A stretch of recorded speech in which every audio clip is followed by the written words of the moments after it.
So to describe the simulator in a bit more detail, I'm going to run through a simple simulation and I will describe the process as I do it, and hopefully that will give a bit more insight as to how we can gain insight from the actual simulator. So here I am at the simulator page, and this table in the middle represents the environment that the evolutionary process will occur. Now the first step is to set up an environment that you actually want to simulate, and the easiest way to do that is use these preset patterns. So I'll pick one of these preset patterns. I'll pick the diamond pattern, and we can see our start point has been randomly allocated, but we can change that start point to where we would like to start. So we can see the preset pattern that's been applied has set down different coloured cells, and each colour represents a different type of adaptation. So red cells are detrimental, yellow cells are neutral adaptations, and the greenish cells are positive adaptations, with positive adaptations actually return resources, neutral cells not returning any resources but not penalising the species either, while red cells actually penalise the species. So that's exactly analogous to as we would see in biological evolution, where some adaptations can be detrimental, some don't really provide any positive or negative influence over the survival of the species, while positive adaptations allow the species to gain more resources.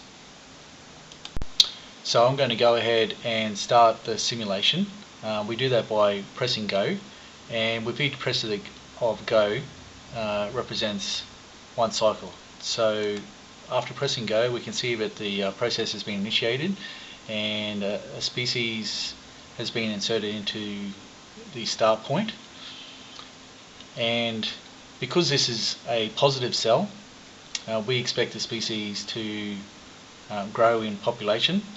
So we'll run through some cycles, and we can see with each cycle the species grows exponentially to fill that particular environmental location. Now, because with each cycle the species is self-replicating and it has a chance of mutating, we can see that there's a chance that mutation will occur with each cycle, and this has happened here with the brown cell. So a new species has been created. It's a random process, so we're not sure how the outcome will ever be, but because it has moved into a positive territory, we can see this brown species is now accessing new territory.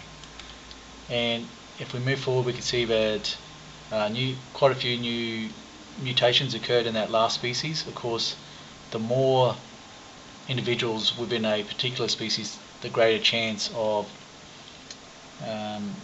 evolution existing and mutations being created. So we have a few species, and one of them has moved into negative territory.